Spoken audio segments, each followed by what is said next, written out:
Hey everyone, Matt here. It is Wednesday. That is the main event time where we go over our main topics for the week. So if you're watching or listening, this is the meat and potatoes of the episode. If we happen to have any news to discuss as well, that's where we'll talk about it here. For the full episode, check us out on Saturdays. Thanks for watching and listening. Hope you enjoy. Welcome to another episode of Stack Your Points. As always, I'm Matt from the Matt Clausen YouTube channel, joined by my co-host Lani from Call Me Lani, who was out last week. Lani, how are you today, sir? Don't get excited. I'm only back to do my laundry. I'll be gone this weekend. All right. But I'm doing good. Totally fair. Next up, we've got Tariq from Reek's Rewards. Tariq, how are you today? I'm good. Good. Had a good weekend. Feeling good. I'll actually be out on the weekend, not as long as Lonnie, because I'll be back on Monday, but I got a trip myself, so feeling good. Excellent. And finally, RJ from Do You Take Cards? RJ, how are you today? I'm good. I just got back from a trip. So I don't have another trip coming up for a month. So I am tired, but I am here. And we'll continue on. And now we are jumping into our news roundup and topics of the week. We do have a couple of quick items for news. Three quick things. One, the World of Hyatt personal card has a new welcome offer of 5 nights on a category 1 to 4 after spending $4,000 in the first 3 months. Those 5 nights will expire after 1 year. Is anyone interested in this particular offer? It is nights, it is not points, and it is not the typical Hyatt stupid offer. I'll be honest. I had to have been verbally yanked away from trying to do something stupid as to jump on that, mostly because I do happen to stay at a lot of category 3 and category 4 Hyatts for the time being. So it would have had value to me. And it does somewhat kind of sit in my strategy for acquisitions. I do plan on getting the Hyatt card somewhere down the line, but it's not going to be for another like year and a half. But I'm also working on the sub for my Hyatt business that'll take me to probably December, early January. So between the realization of that and a good friend that kind of helped me, that kind of talked some sense into me from doing a rash decision, um, I will be passing on said card. Wow. RJ and Lonnie will probably just bash on the card for one way or another, or just say it's just a bad welcome offer because of the restrictions on those free night certs. And to them, I say, I don't care. I like the certs. I can get value on it. I have a 1 to 4 that I'm waiting to use for New Year's Eve, so it's good for me. I'm not gonna bash on it. I just don't want it.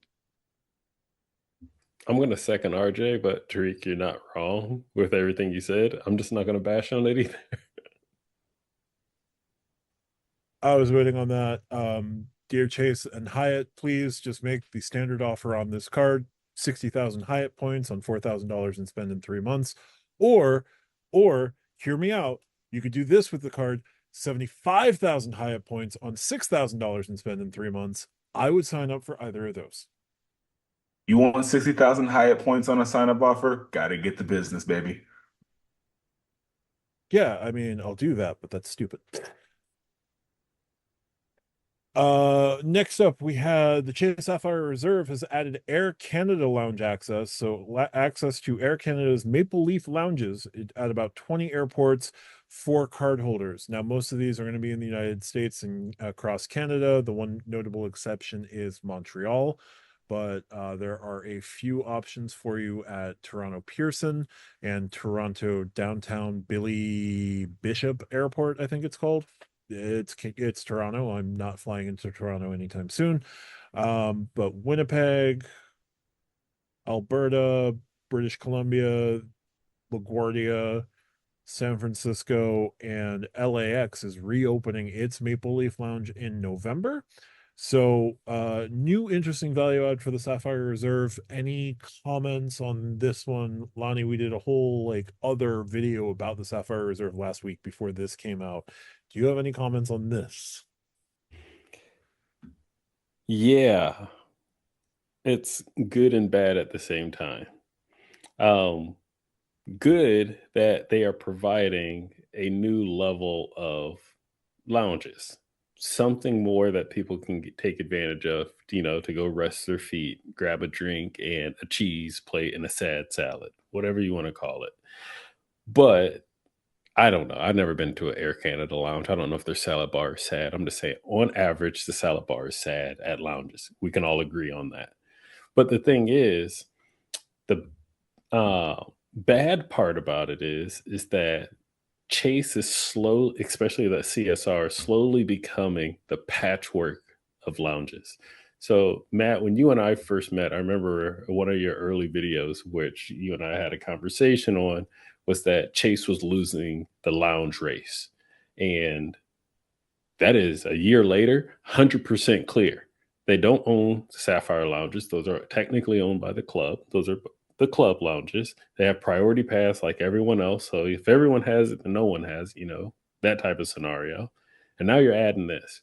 Whereas their main premium card competitors, Amex, Capital One, I mean, even competitors outside of there, KLM, Etihad, like everyone is surpassing Chase Sapphire Reserve. So it's like, do y'all want to be known for a premium card with premium lounges, or you want to be a premium card that can just basically like get you into almost any lounge? So that's why I say it's kind of like a good thing and a bad thing. I hear that they're woefully behind on a number of their lounges, and we can get into that in a topic at another time. Um, I do think it's a net positive, especially if like the next round of this and a possible annual fee increase would be getting United Club access as well with the card.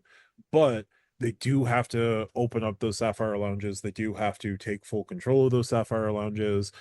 It's at least interesting to me in that Capital One doesn't have an answer for this, and this is sort of an answer to the Platinum card having Centurion Lounge access and Delta Sky Club access, but being a patchwork as opposed to having controlling your own lounge network is less than ideal for sure. 100%. And I totally agree. Personally, being selfish right here, I would love it if they added United Club access to the CSR. That's just me though. That's a very niche scenario. There's not a lot of me's out there. I get it. But it also just, once again, you just verified my point of they're just being a patchwork. It's like, oh, I can go to United Club Lounge. Oh, I can go to Air Canada. You know what? Let's go to Admiral's Club. Why not?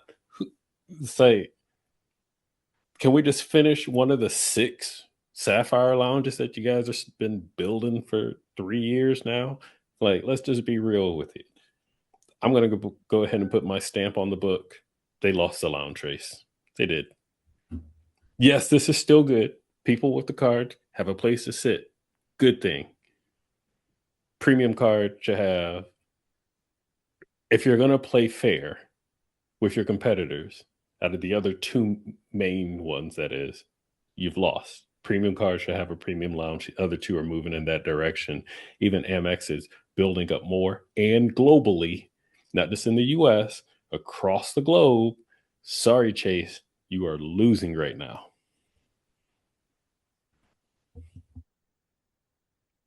Any other comments on Sapphire Reserve and Air Canada? Oh, Canada, our home and native land. That I got nothing. I'm happy if you like Air Canada and you want to lounge. Otherwise, I don't really think it moves the needle at all. Like nobody is gonna go get this card because you can now go into a lounge, right? And I think that ultimately is a loss, even though they've added something, right? Yep.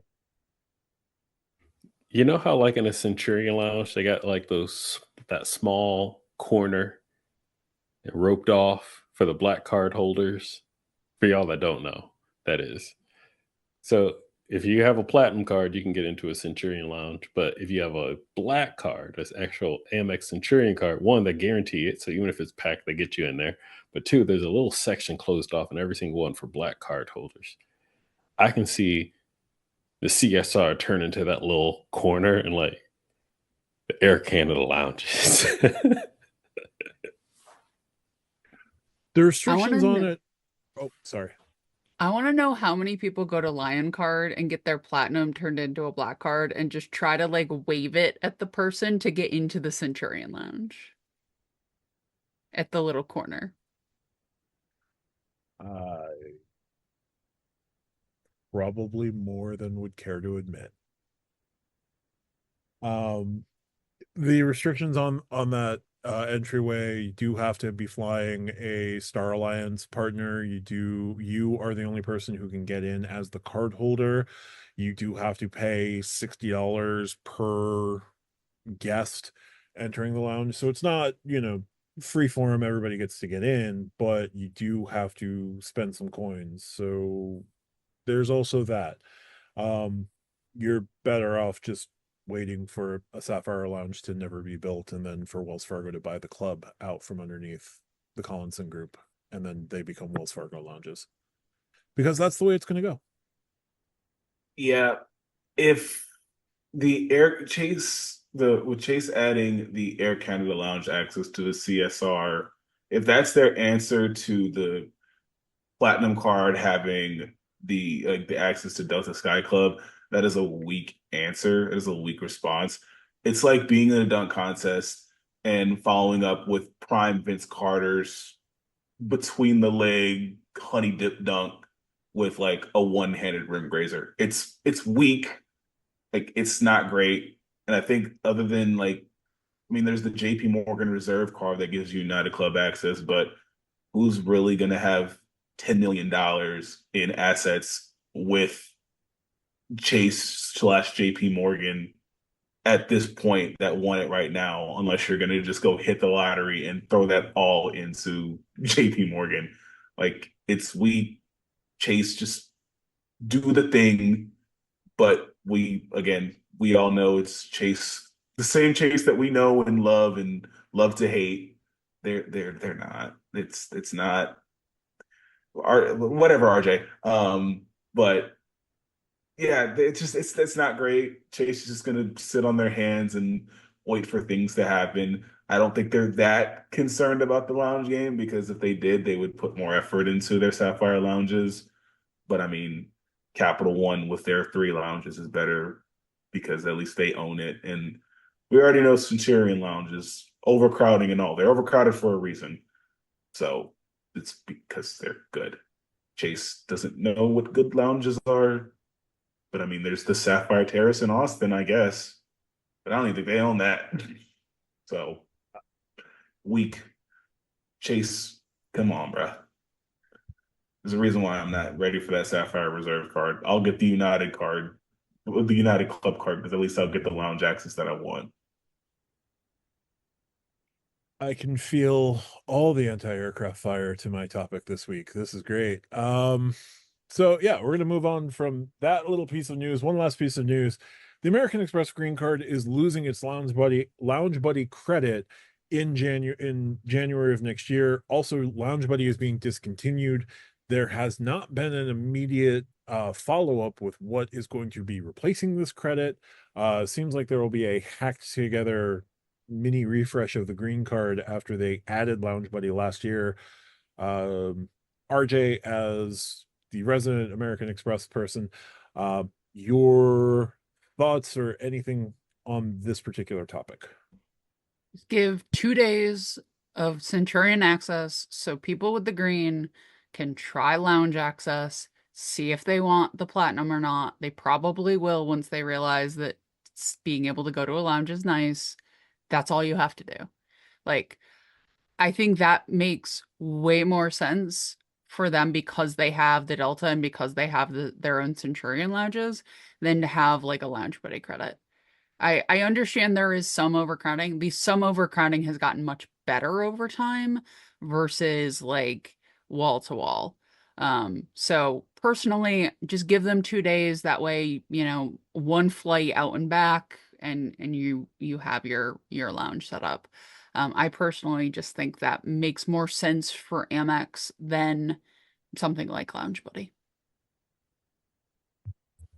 As a business professional, I actually like that idea. Just give them 2 free access, wet the whistle and entice them to upgrade or sign up for another card.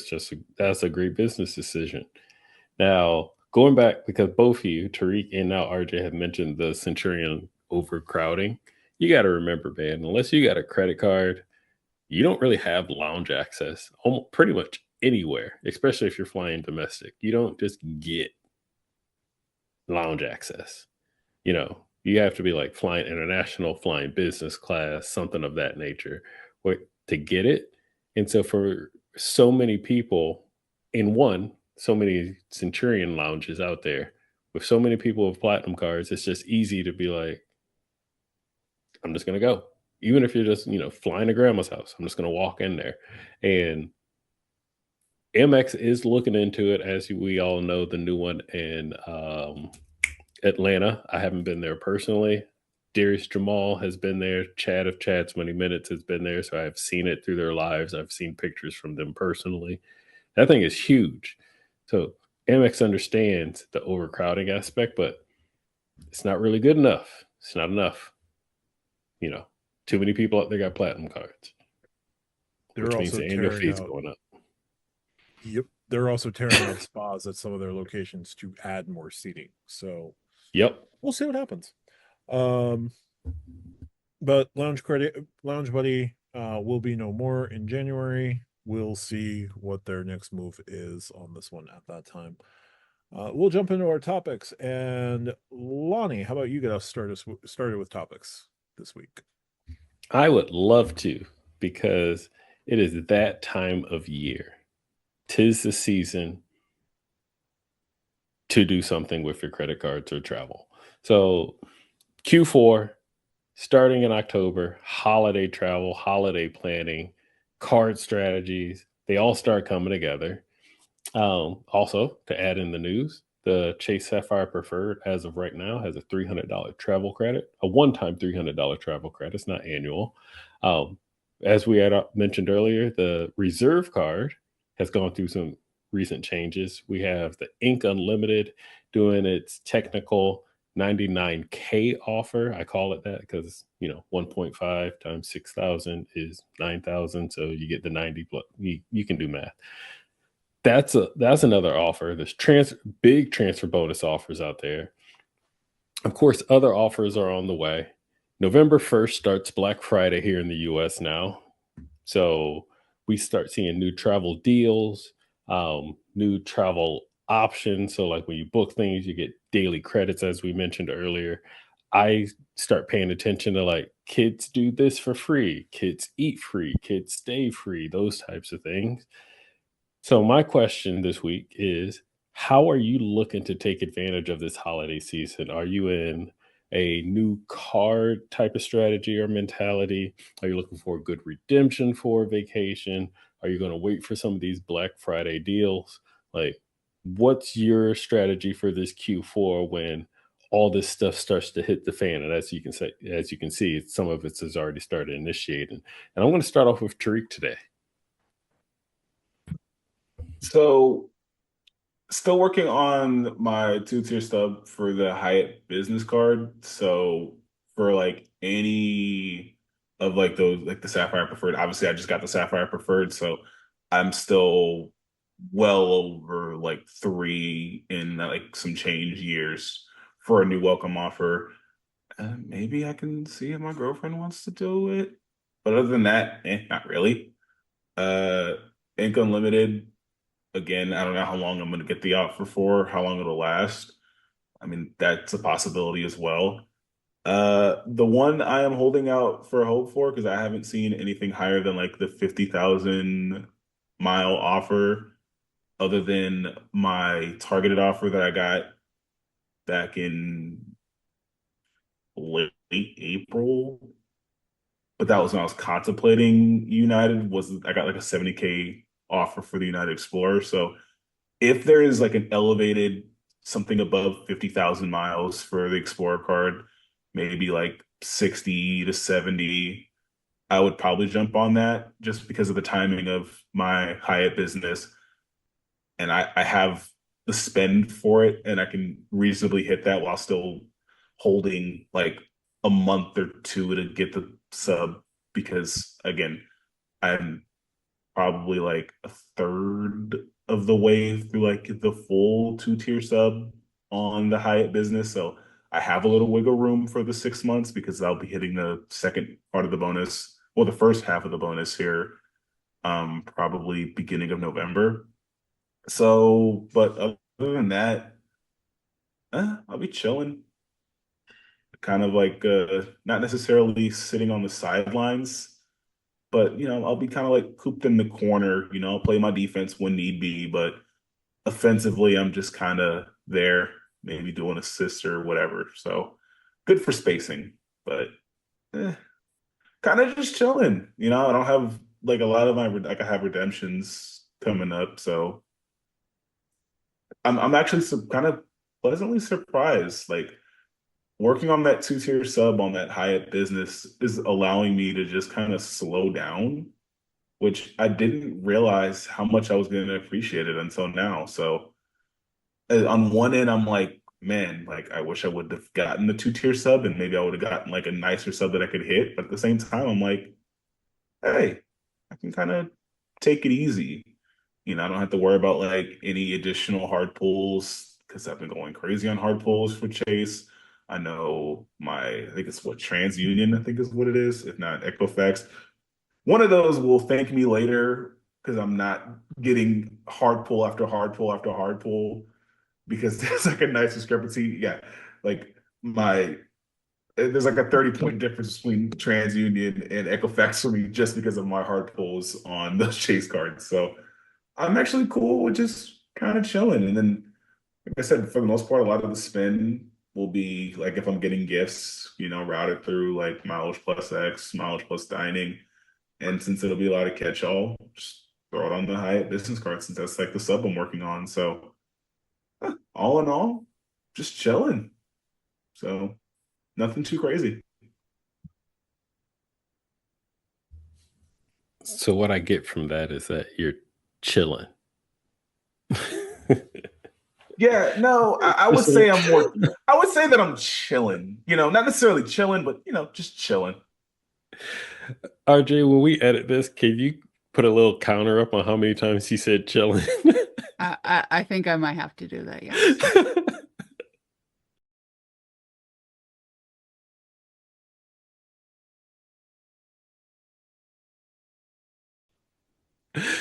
Also, the title of this episode is going to have chilling somewhere in it, so we'll see. Yeah. And y'all, I give Tariq a whole bunch of crap, but I honestly do appreciate and love him. But I do give him a whole bunch of crap. But you did say chilling like 49 times. Anyway. I know. And you know what? I'm fine with it. And you're only saying that because you're going to get if there is no elevated offer on the United Explorer, you're getting the referral from me because I promised that. So, like, obviously, you're gonna say that to save face, so I still get that, give you that referral bonus. Oh, appreciate you, man. Thanks for that. RJ, let's go with you next. Are you looking into anything, take advantage of any of these deals from a card or a planning standpoint? What's your holiday or Q4 strategy you got going on with all these holiday-ish deals going on? So my strategy for what will be spent on is the Choice Privilege Select, which I picked up after last week's show. Because I decided to go with Choice for my secondary hotel. They have, I mean, they're everywhere, but they have some nicer hotels at the top end that if I can't find a Hilton I want, Choice makes sense to use there. And they're not quite Hyatt level of quote points cheap, but they're a lot nicer than some of the others that I could use as a secondary. Like Marriott can be crazy. Choice you can do 25 or 30 pretty pretty readily, even at their nicer properties, which is very nice. So that is where all of the spend is going to go. I got the elevated offer, so 90,000 points for 3,000 in 3 months, which is not that difficult to do. So when I do Christmas gifts, I do a theme every year, and my entire extended family has a bunch of travel coming up. So like my parents are getting Anchor travel chargers for their phones, their AirPods, and their watches that I bought today because they had 25% off if you bought 3 of them. So that has already done. I already have an idea of what everybody's getting. So it's a question of checking the sites, what hooks to Rakuten, what is on sale now versus later. I check deals, but sometimes I'm also somebody who tends to be an early shopper. I rather just get everybody's gift, get it all done, and then, if I spend $5 more at the end of the deal, I don't care. I just want my shopping done because that brings me peace and joy. So I will definitely watch out. There are some bigger ticket items for like my nieces and nephews that I will wait until I get the best deal because I know they're coming. But as far as actually like waiting until like the traditional Black Friday deals, probably not. But like you said, it becomes earlier and earlier every year. So by the first week of November, I'll probably have 90% of my shopping done, and I'll probably have a good 50% of the sub knocked out just from that. Um, but yeah, it's nice to have one singular card to put everything on. I have to say subs around the holidays are a lovely thing that just makes things a little bit easier. And yeah, and I'm actually kind of enjoying the whole choice thing. Sounds like you'll be chilling with choice. I think well, here's the thing, they're the backup, right? So it's like, they don't have to be great in all aspects. They just have to be a backup when the Hilton doesn't work. And then before I go to my third option, right? So it's not they're not like, they're not, Pedro Martinez, they're Mike Lowe or something. Like they don't have to be, they don't have to be lights out. They just have to, show up and pitch some middle innings. No, thanks for that. I actually bought my first Christmas present yesterday. So it, we've started. We've definitely started. But it was because point stack with PayPal on the Freedom Flex. So it was perfect timing. Matt, what's your holiday goal strategy? Are you on the card side, on the planning side, redemption side? What are you looking at for this Q4 as all these deals start popping in? Q4, I am still working 2 welcome offers. I am looking at the American Express application, and after I do my phone trade in, I'm probably like $900 away from the welcome offer, hitting the welcome offer on the Blue Business Plus. I'm about $1,300, or no, I'm just over $2,000 away from the in cash. So those cards are going to get hit hard for whatever additional purchases I need to make.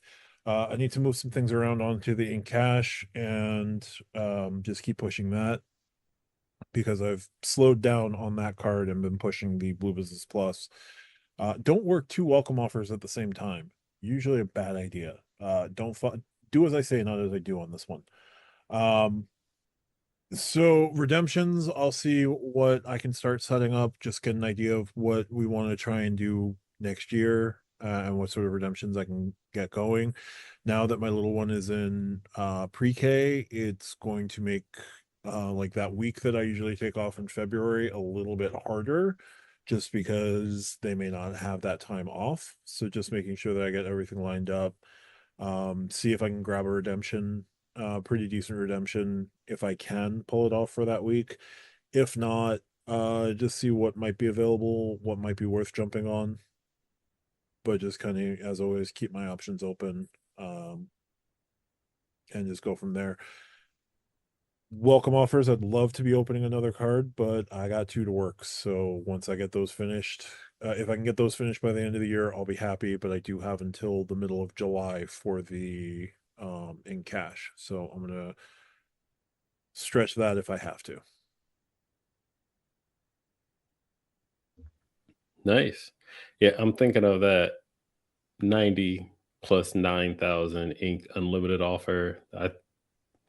If I run the numbers correctly, I do believe the 6K should be feasible within the 3 months without doing anything extra, adding Christmas presents, you know, you know, treating myself type of spending. Just like, yeah, between this stuff we got to pay for, we should be able to like knock that particular thing out.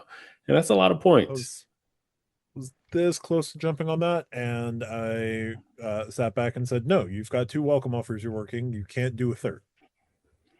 And then actually just last night, my wife and I, we had a conversation on United Club membership and how we want to attack that, because one of the reasons why I haven't been around recently, my son turned 2 at the end of September.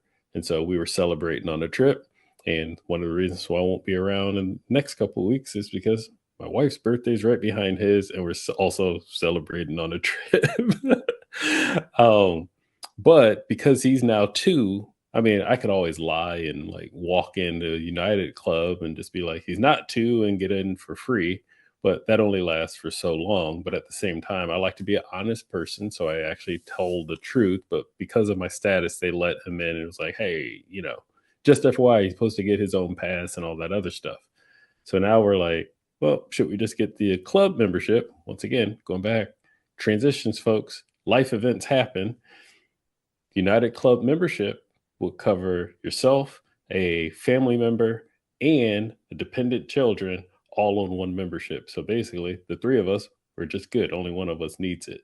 But do we sign up and subscribe to the membership itself?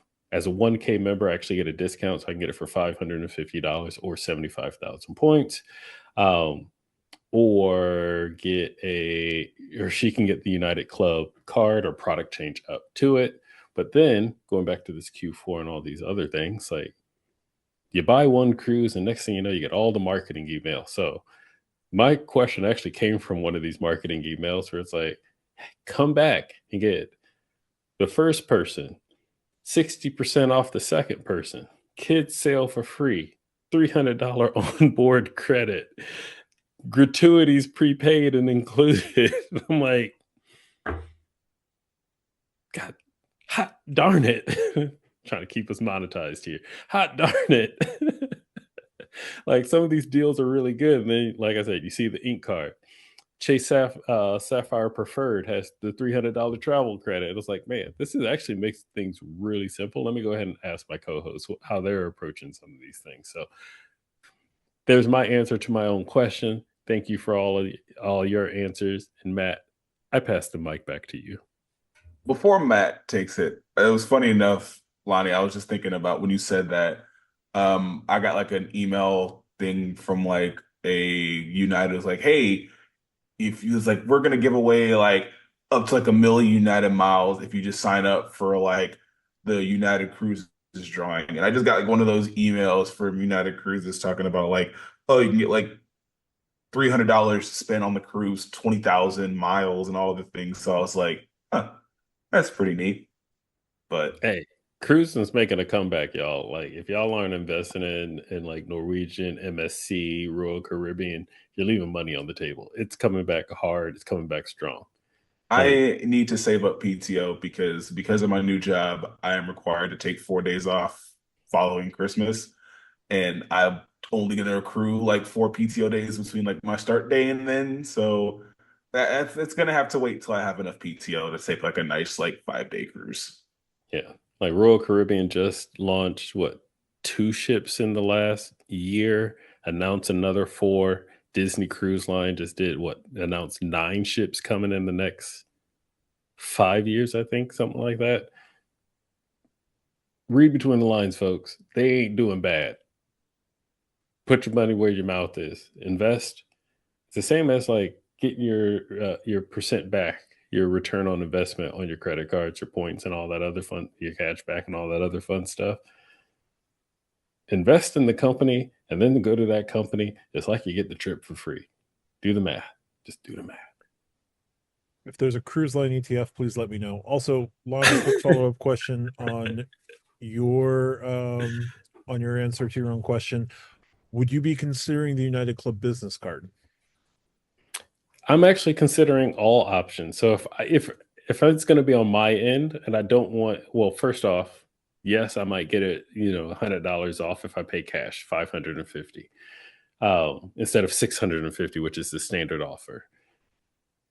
Now, of course, the card itself, the personal card is $525 on an annual fee, so it's actually cheaper, but also a credit pull. I'm all still over 524. I just skated by a couple of months ago on my IHG card. I don't think Chase is going to let me do it again.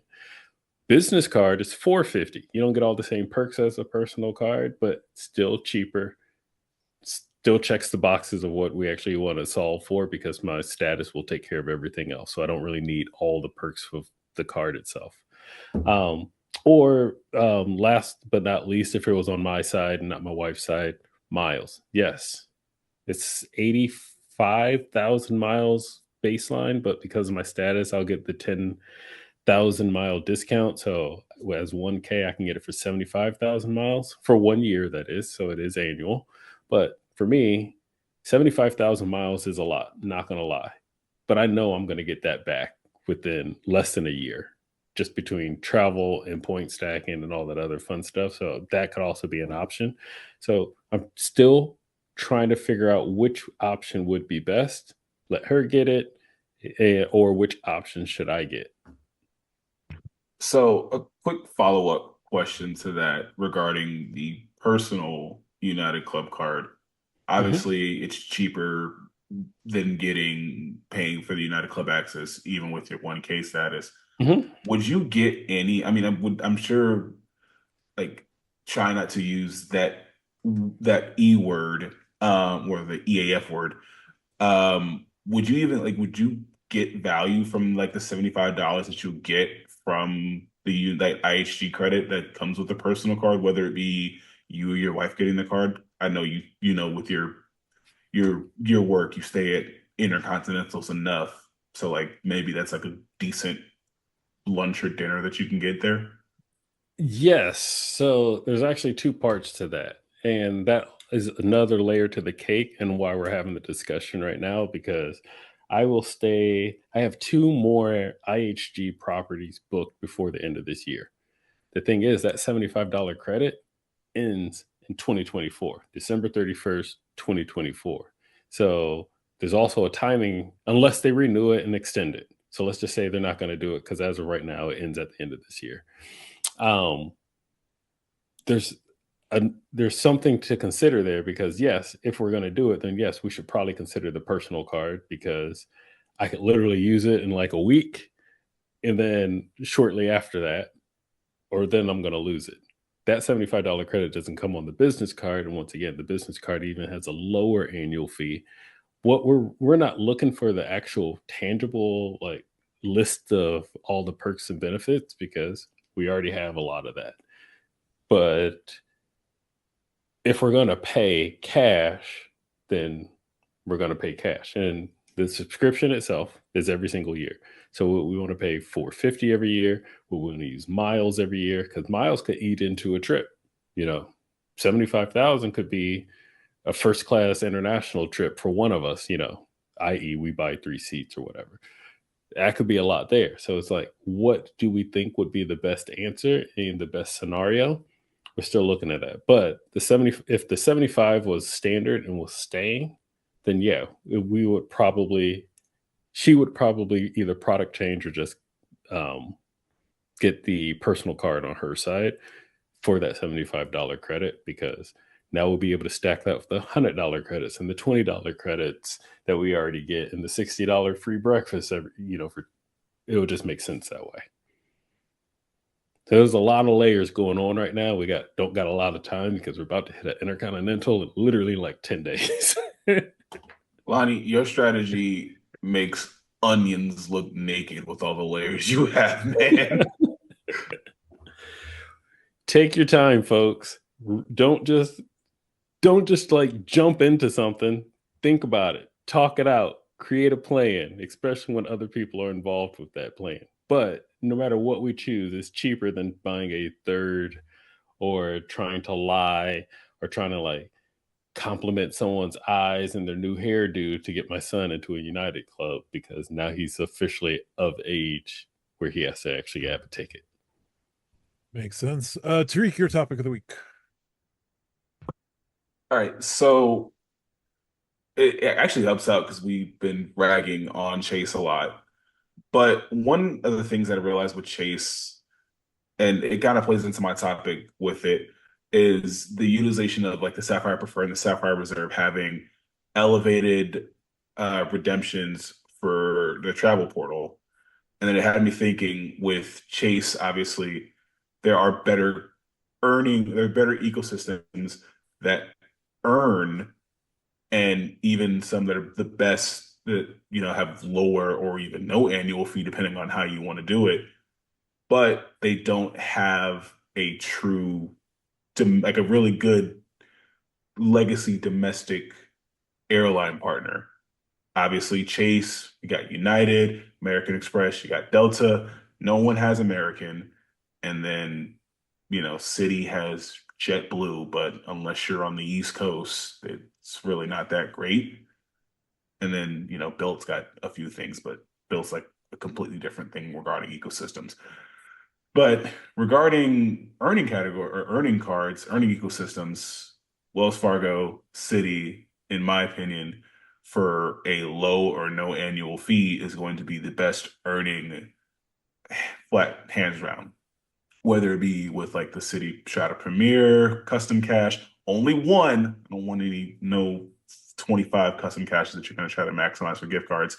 And then, of course, a double cash, or like Wells Fargo with the autograph, even the autograph journey if you want to throw in the hotel and airline, attune, and active cash. There's really good earnings possibilities, but even then, like airline sake, you're only going to earn, redeem at 1 cent per point. So my question and the kind of the thing that brought up the topic is for those that are straight earners and aren't trying to churn, they have a good amount of spend in categories. Would it be worth it to redeem those points like for domestic travel through travel portals, whether in insurances, protections aside, just, perfect world, is it worth it? And even throwing in the variable just for the sake of it. And I actually wanted to start with Matt just because you're not truly beholden to a airline partner. So I think even though you don't transfer through a portal, it could potentially make sense to you. Since I hold the Sapphire Reserve, I am more likely to get to lock in my 1.5 cent per point redemption through the travel portal if I'm going to go through a travel portal. If the Wells Fargo Autograph Beyond comes out and has a 1.5 cent redemption capability through Wells Fargo, which they have a card that does it currently, but it's a zombie card. And so I can't get that card. I'm going to lock in the Chase portal first and foremost. Unless Wells Fargo comes out with a card that does that, unless Citi comes out with a card that gets that higher redemption, it doesn't make sense.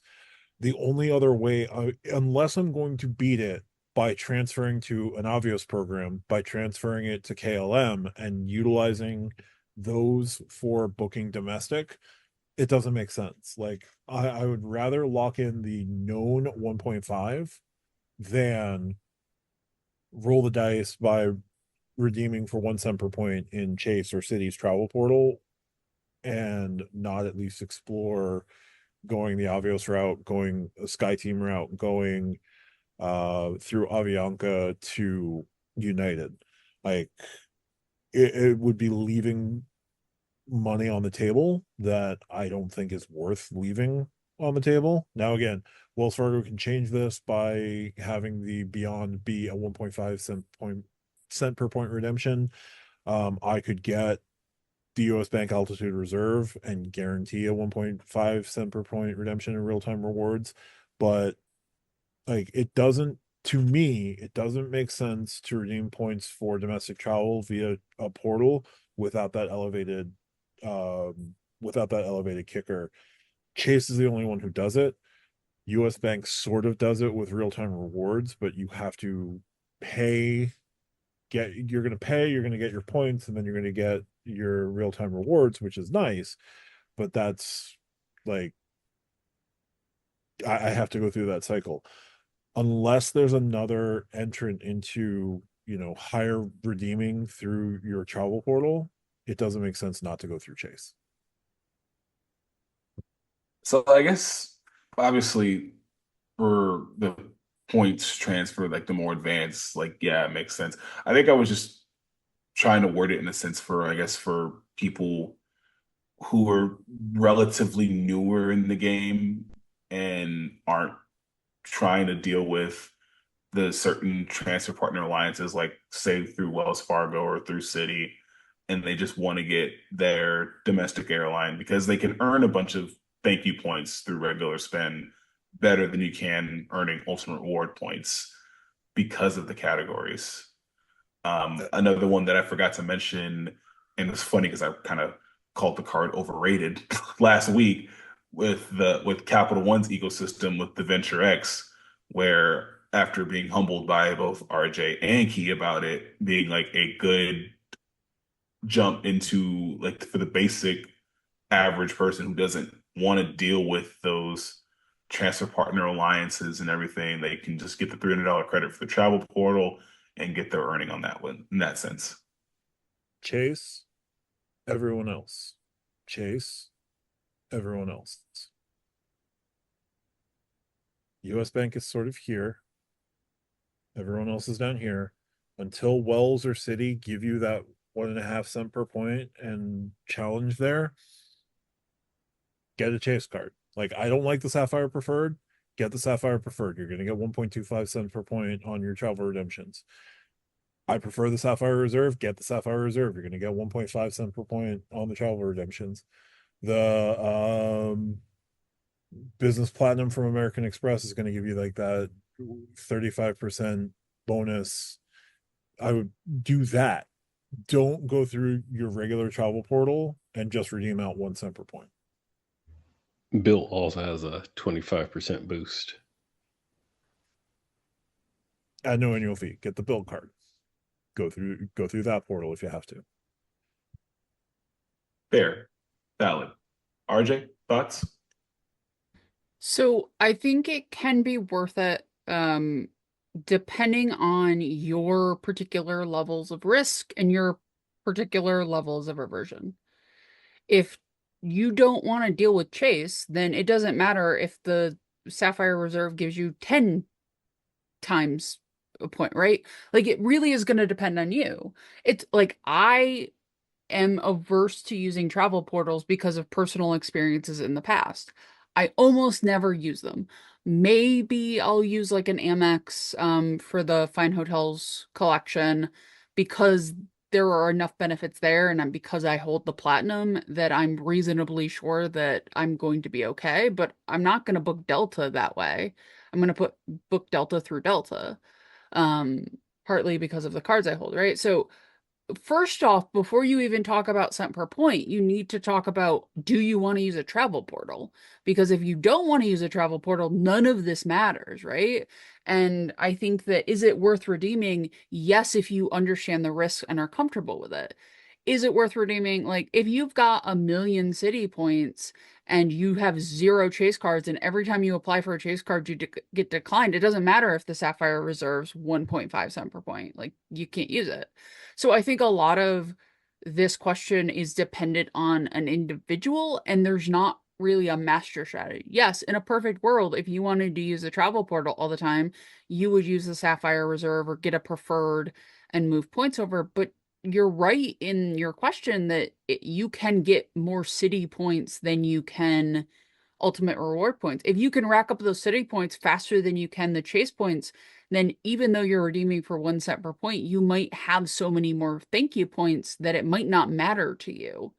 If you can make 200,000 Citi points in the time you can make 50,000 Chase points based on category spend, then yeah, you might not care that it's 1 cent per point versus 1.5. It really is going to this is a very specific question. I think it's a good question, but it is so specific to the people doing the credit carding that it's something that I think our listeners have to consider for themselves more than us telling them ultimately what to do. Because I don't think Matt's wrong. If you can redeem for 1.5, you probably should, but ultimate reward points mean very little for me versus just going to Delta and using a card where I get 15% off rewards flights, right? So I have a lot. I think this is so dependent on the person that us giving a very broad answer is more like, do you want to use a portal versus everybody should do X? Because I think all four of us would be I think all four of us would be hesitant to say on most things everybody should do X. Do you want to use a portal? It's fun to use a portal. Yeah, I get it. I think it was like I said, kind of bring it together was the fact that Chase points just categorically earning wise, Chase cards suck. And this is coming from the loyalist, loving Chase cards. But I mean, yeah, See, cool. Lani, you go away for a week, and this is what happens when you get back to drink. Yeah, you got to stay more often. I'm being. I spent too much time away from him. He swayed. He was like, I don't have my motivation and my inspiration. I don't have coach Look, here with me. Don't So, get me wrong. I still love my Chase cards, but two things can be true, and this is the thing I learned because again, I said my beloved Freedom Flex card last week was overrated. Two things can be true. I love the hell out of my Chase cards because I know I need to earn as many ultimate reward points as possible with Hyatt and United, plus mileage, plus X and other. But also, I don't need 3X on my Freedom Unlimited and my Sapphire Preferred, and then 2X on my Hyatt Business card, and then like 2X on my United card for all the same category.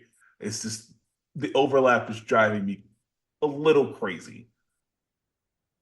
But again, I'm not gonna use a transfer portal personally because I mean I've done it once, it didn't hurt me, but I wouldn't do it again just because of what I know in partner alliances. And since Coach, what you got to say about that? I'm actually going to side with Matt. Shocker on this one because I have more and more started falling in love with travel portals as my first option to go to. Sometimes even more than going direct with a hotel or anything, or with the airline or anything like that. And there's three main reasons why, maybe two. But I'm actually going to start off with the Amex travel portal, which has become a silent sleeper in the travel portal world. Now we can talk about Chase and the 1.5 to 50% boost on all your points, and I'm going to come back to that in a minute. But even Amex, their travel portal, I've seen heavier discounts through the Amex travel portal than directly with like a hotel or anything like that. So I had mentioned I just stayed at two different Waldorfs. I booked both of them through the Amex travel portal. Like one of them, I got I forgot what I did for New Orleans, but the one in DC, I got 35% off directly through the Amex travel portal and was able to use my MR points, which was a ridiculously great deal. I checked. I went to the Hilton website. I looked up that exact Waldorf Astoria in DC for the exact same nights. Which am I going to get better on? The travel portal was actually better. Now, speaking of that 50% boost, a discount is still a boost. Now, is it like 1.5? You got to do the math and all that other stuff, but it's still a boost on points because you're saving money overall. And so even Amex travel portal has recently, hey, I'll go check that out now. And like we had talked earlier about Conrad's, they got Conrad's in the Amex travel portal, y'all. Like they're in there and they're beautiful and they're great. And next time I want to stay at one, I would definitely check it out. Now, jumping to the Chase travel portal, there's two other things that I will say. First off, I'll always use it because or I always go to it first. One, because yes, the 50% boost. But the other aspect of it is Chase is not necessarily a travel agent in the regard of the transaction. It's just like, hey, you Tariq, you use your card and I'll pay you back in Chase points. Like that's how the transaction goes because Chase pays for it. I've seen the receipts. It actually has like a Visa card on my receipt. Of course, it's not my Visa card. It's whatever Chase's corporate Visa card number is. But when I stay at the hotel, I get those hotel points back. When you book an award flight with the airline or award booking with a hotel, you usually do not get to earn hotel points when you stay. You usually do not get to earn frequent flyer miles when you fly. But with the Chase Travel Portal, I constantly keep getting more hotel points and more airline points. I've said this before. I'll buy my United flights through the Chase Travel Portal and would use my United miles for other things. Sometimes I'll use it for flight, but more often than not other things because I don't get miles back when I fly. When I book in a flight with my United miles directly with United. The other aspect of it is, so yes, 3. The third thing is the cent per point. Yes, it's 1.5, so I'm getting a 50% boost, but I've said this before. Cent per point doesn't really matter because you're not doing the math right. Like, if I spend $1 and get 1 point, and then I get a 50% boost, sure, that's simple. But when I'm stacking using the Chase Shopping Portal, we don't even have to go to Shopping Portal. Let's just say I book with Lyft with my CSR, and I get 10 Chase points per dollar. I did not earn 1 point per dollar, earn 10. A tenth of a cent of a point that instantly goes to 1.5 cents. So I'm getting so much more value by adding point stacking with the Chase Travel Portal that I will always go there because, yes, you might see I'm only getting 1.5 cents per point, but when you do the full equation, I'm probably pushing way beyond that when you're getting 10 points per dollar, 15 points per dollar, 20 points per dollar. Tariq, you've seen it. You are my witness that it is possible, right? If I want to Very get the true. most value, I am now getting the most value by going through the travel portal. I'm instantly adding extra value on top of point stacking by going through a travel portal. And so for me, that's always going to be like the first place that I look. Sometimes it's equal to booking direct. Sometimes it might be a little bit more. Looking at you, Built, because I don't know what the hell y'all are doing over there, but we see you inflating the prices. I see you inflating the prices a little bit. Still, neither here nor there. We're not talking about them tonight. We're staying on the travel portals. We're staying with Chase right now. Is it really a Lani monologue answer if he doesn't take a jab at Build? They deserve it. I can only Yes, they do.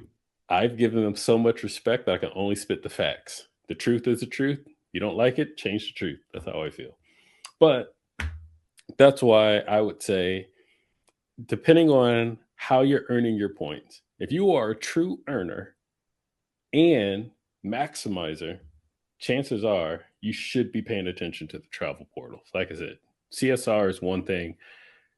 Chase Sapphire preferred or build at the 1.25. Yes, maybe it might be. Of course, it might be a little balance itself out. You might have to point stack to make sure you're getting that extra value. But then, like I said, don't knock the Amex travel portal where you can get a 5-star luxury hotel at 30-40% off directly through them. It's all worth it. It's my new favorite way. Like I said, it's my go-to way. I start there first, every single booking now. For hotels, at least. But flights, Chase Travel Portal, United, easy peasy. Give me my miles when I fly. There you go. Yeah. This is why I always save Lonnie's answer for last, because just straight fire. RJ, your topic. So over the last week or two, Amex has done some changes. They pulled a couple of cards out of rotation. And they haven't replaced them, and we don't really have any indication that they are going to replace those cards. Right now, they have 2 cashback cards, they have 3 MR point cards, and that is it on their side. Everything else is co-brand. So my question is, now that they just have the Blue Cash Preferred and the Blue Cash Everyday, is it time for Amex to do what Chase does and allow their points, or I'm sorry, allow their cashback cards to also earn MR points? Just taking a quick look at the cards themselves, you have the Blue Cash Preferred, which gets 6% back on supermarkets out to $6,000, 6% cash back on streaming services. That one is uncapped, and then 3% on transit and gas. This would allow you to earn MR points on gas, which would be kind of nice. Blue Cash Everyday, all of them are capped at 6,000.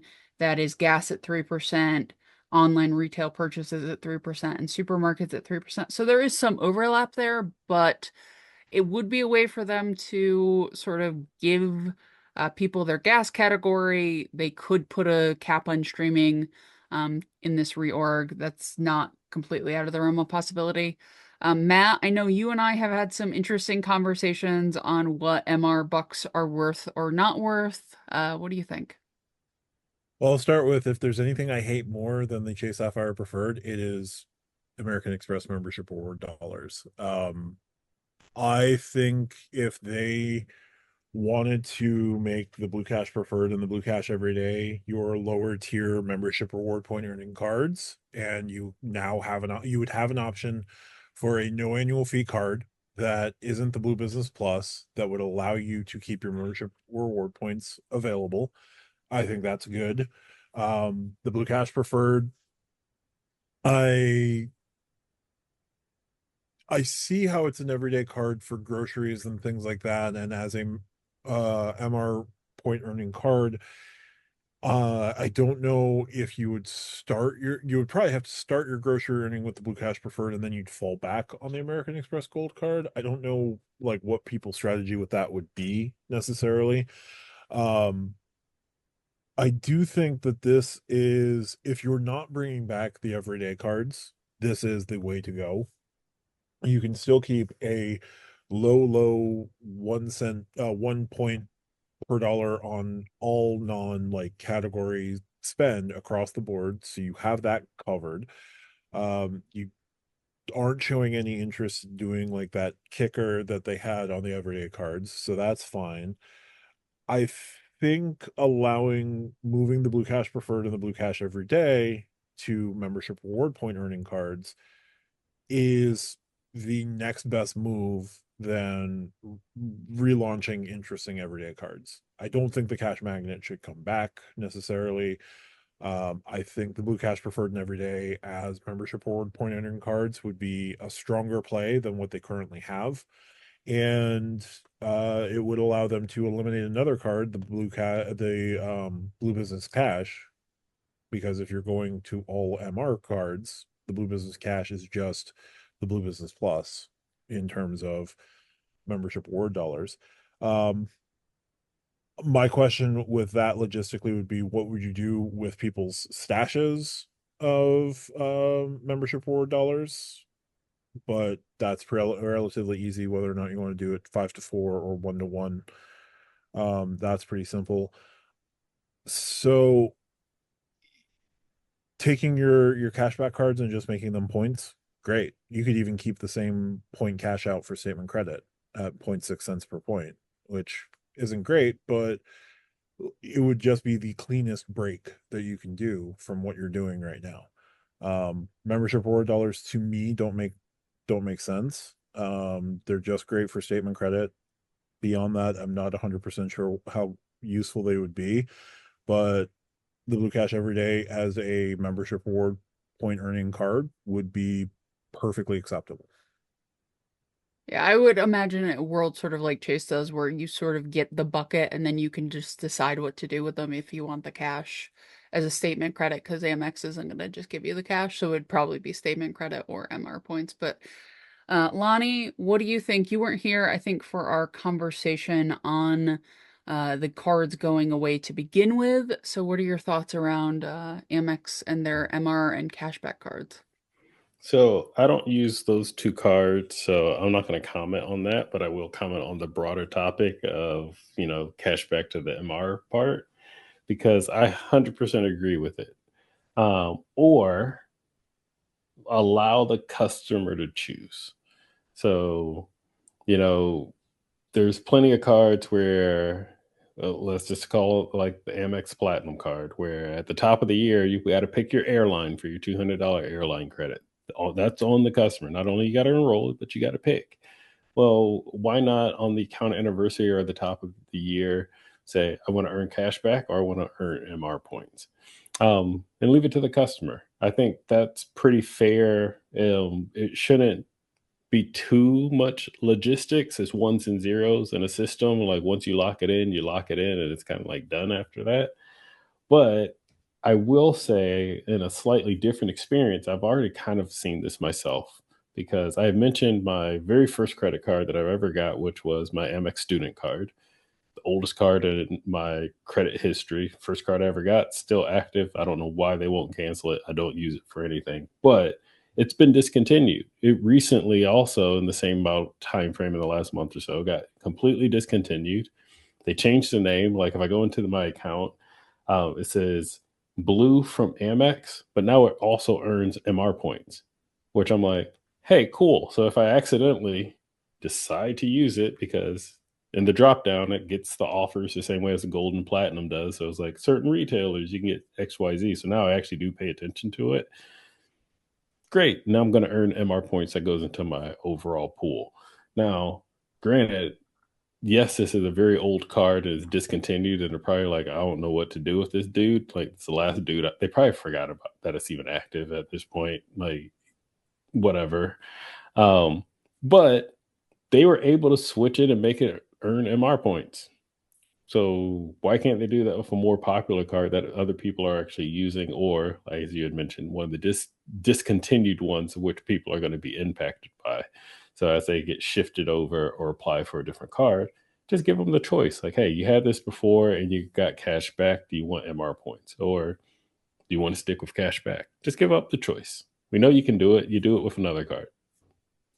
Yeah, the only really new category would be streaming because at least business between business cards and personal cards, they have all of the other categories. So it's not like they're outside of streaming, it's not like they're, doing a huge cache of points. Tariq, as somebody who is in the Chase ecosystem and has the cashback slash points cards, what do you think about this? So I think I've mentioned it plenty of times. I have the Blue Cash Everyday card. I've mentioned that if Chase were to just completely rip that card, just complete carbon copy, you know, like Apple stealing a Galaxy feature and making it novel on their thing, just straight up biting it. It would be like the best earning Chase card for ultimate reward points. Um, in that same vein, having the Blue Cash every day move to be an MR point earning card would make it, in my opinion, especially as a no annual fee card, one of, if not the best earning MR point card, especially just because it doesn't have an annual fee. With that being said, 3x on grocery, 3x on online retail, 3x on gas. Knowing what we know about American Express with their good earning cards, there's no way that that card doesn't have an annual fee. Like it just there's no way with the way American Express is because the other than the Blue Business Plus that has no annual fee, on the personal side, the only no annual fee MR card is now discontinued, but the Everyday was kind of a somewhat weak earner compared to the other cards. So I think if you throw a 3x earning card on that, it's got to at least have an annual fee compared to like the the blue cash preferred. So my question is, we know there's going to be a potential fee increase on the American Express Green. So I feel like the Blue Cash Everyday and the Blue Cash Preferred are one of those two is going to get that $150 annual fee card, knowing what we know about Amex, because it's just there's no way that American Express will just allow you to earn MR points that easily on a no annual fee card. I mean, they did So it for years on the everyday. Like the everyday was zero annual fee. And the Blue Cash everyday is capped. All three of those categories are capped at 6x. So the most you can make if you max out all those categories is 54,000 points roughly. So I agree that if they were uncapped, it would need an annual fee, but I think because the cap is there and it's so low that they have to have one MR point card that is no annual fee. Like logistically, I think for people to get into the ecosystem, they have to have something for people to bite into. And I think a card where all of the categories are capped at 6K for the 3X is the card to do it on. yeah, Yeah. but even with a cap, yes, the Blue Cash Everyday has a cap. I still feel like it'll have, even if it's just like the cards just go up. Like the Blue Cash Everyday gets the $95 annual fee, Blue Cash Preferred gets the 150, Green gets whatever that annual fee cost is going to be. I just feel like at least knowing what I know about like Amex, yeah, the everyday card has earning, but I feel like even with the cap, the Blue Cash Everyday is going to be a better earner. And then of course you can move to the Blue Cash Preferred or the Gold for like your grocery spending. So Right, but what is 54,000 MR points going to earn you? Because it's like, yes, if you max it out and it has an okay sub, great, that'll do half a trip, maybe one trip if it's a lower end trip. Like it's not a bad card, and I think it will I have the Blue Cash every day. If it can earn MR points, I'll definitely use it. But I don't think it's going to earn enough people enough points to where it's bankrupting Amex. Like 54,000 points, like you can just get a card that has 1x and spend 54K on it and get the same result. You know what I mean? Like it's not such a huge earner because of those $6,000 caps on those three categories. I do agree that the preferred will probably go to 150 if they did this because of that unlimited 6x for streaming, in the way that people can game around streaming. But I think they have to have one MR earning card that is $0. Like just logistically for bringing people into the ecosystem, they're gonna need one that's $0 and one with such a strong cap. I can't imagine is it the one that they pick. yeah, You also can't have a business card that is very easy to get for a business be the only no annual fee MR point earning card. Like they do need something on the personal side. And if that card is just a 1.25x earning card that comes below the everyday card, that would just be an insult to everyone's intelligence. fair enough. But I mean, like, so aside from that, obviously, I guess the cap will play into effect to let it be a no annual fee card. I just looking at it, it's just a powerful earning card for that reason. And I guess I didn't take into account the spending cap, the 6,000 spending caps on there. So yeah, that I guess that plays into effect in the letting it be a no annual fee card. But all in all, the Blue Cash every day, especially with being 3x gas, 3x grocery, 3x online shopping, it's a really good MR earning card, even if it is just 50 some odd thousand point MR points a year, which I mean, if you just transfer those to Hilton, that's what, 108,000 Hilton points. So Yeah. be a really good But card. yeah, I would like it personally because I have one of the cards and it would be nice because I would get the other and then I would almost all of my streaming and stuff would move over. But yeah. All right, Matt, back to you for the next introduction. Absolutely. My topic of the week is the slumbering giant that is Chase starting to rouse from its lengthy slumber. We've seen moves recently where the Sapphire Reserve is updating It's travel credits for folks who originally had the card. Lani and I did a video about this last week. We weren't 100% sure on a lot of things. I took some flack for that, but whatever. The Chase Sapphire Reserve now is adding another lounge network to its ability to get you into a lounge.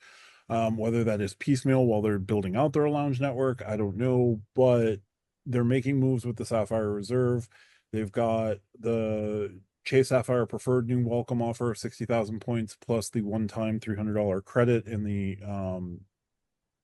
Chase travel portal. Is Chase starting to wake up, or is this just responses to what's happened and they're just going to continue to sleep? RJ, I'll turn to you first for this one. I don't know yet. I think that's ultimately my answer because I don't think like Chase doesn't have to change. And I think until they get more pressure on them, it's sort of inconclusive. Like they don't have to do anything right now because they have the ink train, because they have sort of everybody by the neck the way that people churn their cards.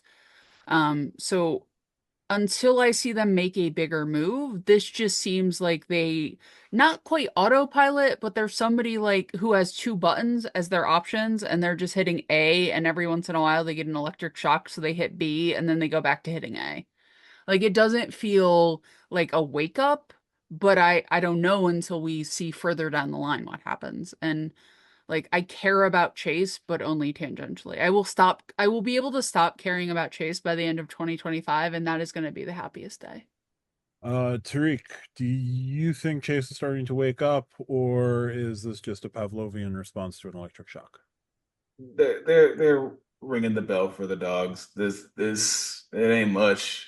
I mean, like we said, I am just as guilty of probably the worst offender out of the four in regarding Chase's uh complacency because I've just been getting chase cards like crazy.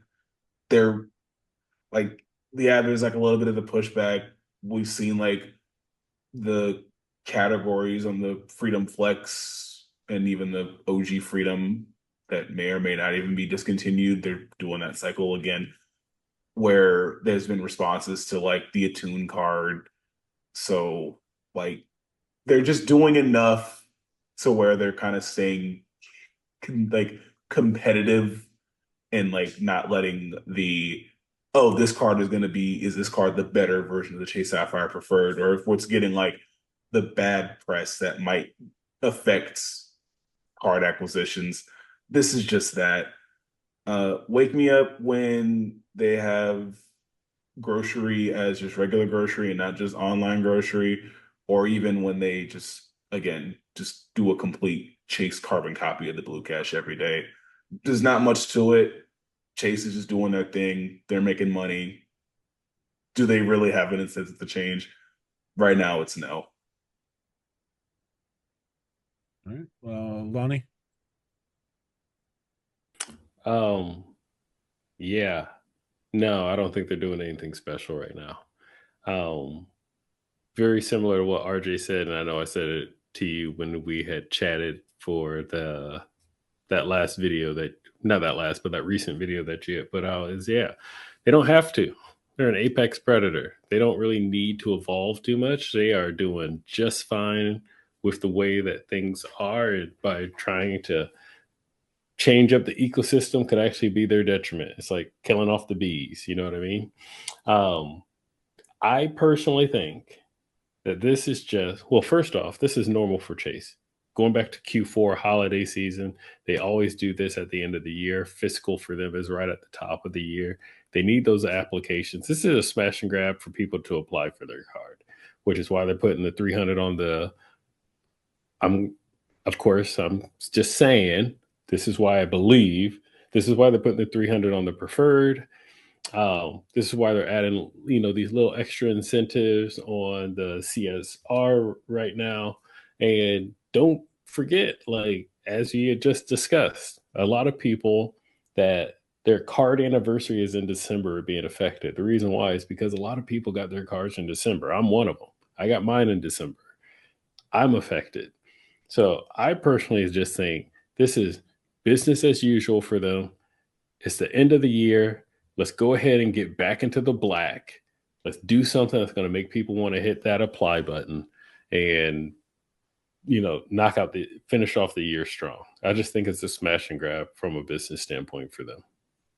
No, that definitely makes sense. And the Hyatt card welcome offer changing to the way that it did is absolutely oh yeah, we haven't gotten a whole lot of applications for this card in years. So that's certainly an explanation there.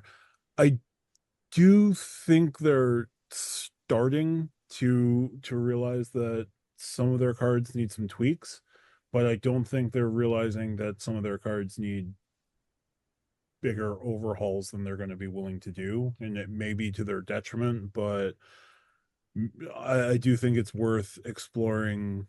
It would be worth exploring for them to look at changing some of their cards. Like you can't just rely on 1.5x on everything with the Freedom Unlimited times the 1.5 in the travel portal for redemptions with the Sapphire Reserve is 2.25% on everything, when the subset of the majority of your cardholders don't hold the Sapphire Reserve.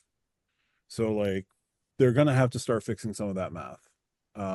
But at the moment, yeah, I think the moves that they're doing are probably more lateral than anything. So I guess we'll just have to see if there's anything else coming down the pipe. Maybe they stop the ink train. Maybe they introduce an ink reserve. Maybe they overhaul the CSR in a positive way, even with an annual fee increase. But yeah, until Strata Elite and Autograph Beyond launch, I don't think we're going to see too much else for the remainder of the quarter. I was getting a little excited last week just because it seemed like the CSR was starting to get the changes that it so desperately needs, but yeah, maybe it's not. Wake me up when they drop 524 for a month and everybody applies. Like, keep all of the other criteria the same. Just drop 524 for a month. When they do that, you'll know that they're looking for applications.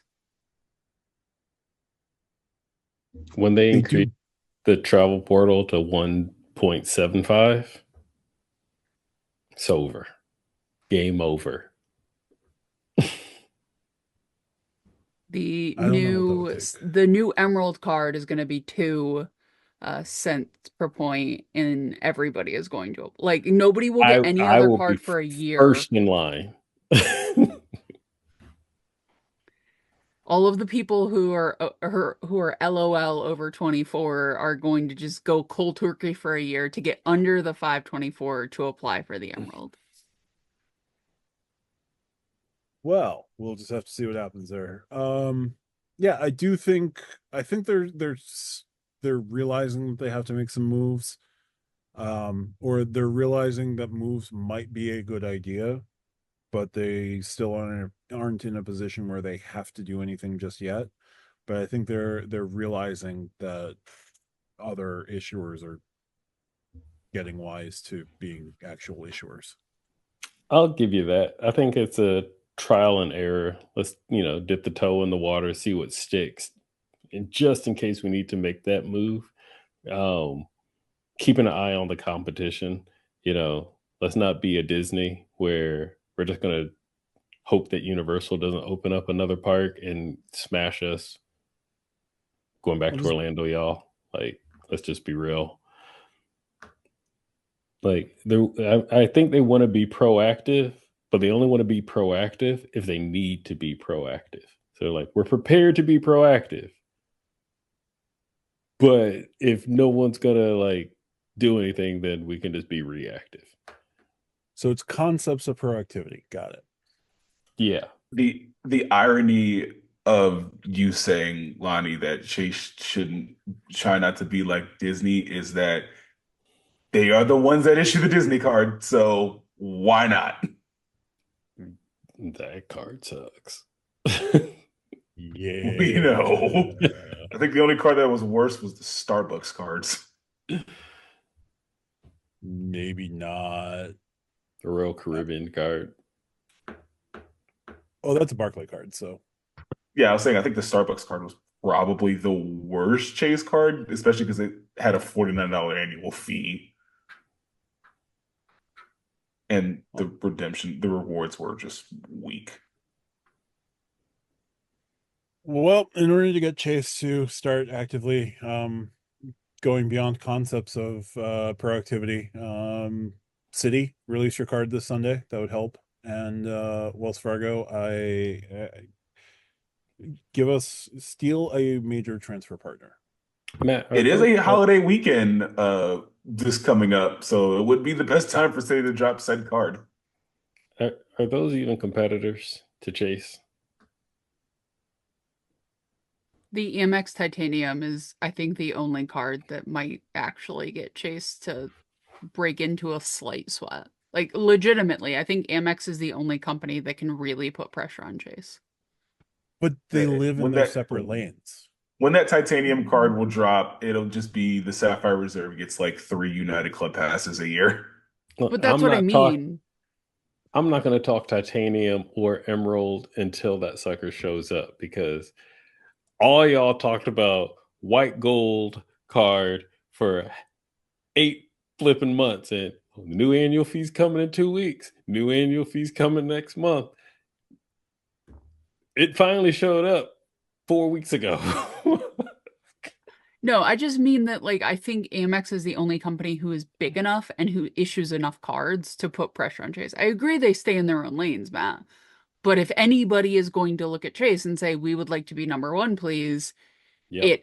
it has to be Amex. Like, from a market perspective, from a company who put enough spend through their cards. I mean, the spend Yep. people put through Delta cards alone is a small country unto itself. So That's I true. think that it really has to be Amex. And I think Amex and Chase are both very happy being like Google and Apple. Like, they are both happy to like nip at each other's heels in a way that keeps like regulators happy, but doesn't like actually cut into each other's bottom lines too much. Oh yeah, the premium travel card race is going strong, and it is a good race. But then, as RJ is also mentioning, when it gets into an ecosystem battle, we're having a different story. And both have very strong ecosystems. And of course, I know the three of y'all know, but for all that y'all that are listening or not quite aware, I did a whole video just on the Amex ecosystem, and it's not even my Plan A ecosystem. And I'm like, you know what? I got to give credit what credit is due. Amex is actually really smart on how they are locking folks in. I've said it before. They are the Apple of this credit card game. It's like a timeshare. It's like you can go somewhere else, and the second you stand up, like, hey, where you going? Like,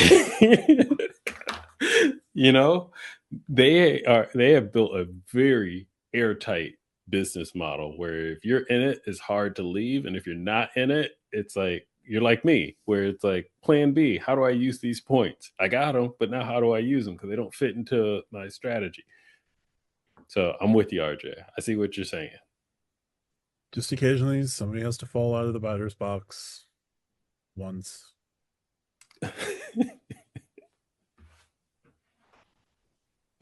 But that's going to do it for this week's episode of Stack Your Points. If you like what we do, hit the like and subscribe button down on the YouTubes. If you want to leave us a question, use our YouTube comments for that. You can also join the Stack Your Points Discord. We are in there as moderators, checking everything. Check out the podcast questions to leave us questions there. Podcast chat, just to talk about the podcast, and our general chat is a really fun place as well. If you're on the podcatcher of your choice, please feel free to leave us a 5-star review or a recommendation of some sort, whether that be Overcast, Icecast, Pocketcast, Audible, Spotify, wherever you get your podcasts, Apple Podcasts, Google Podcasts, YouTube Podcasts, not really, but hey, we're mainly on the YouTube channel for our videos. As always, thanks for watching. We'll see you next week.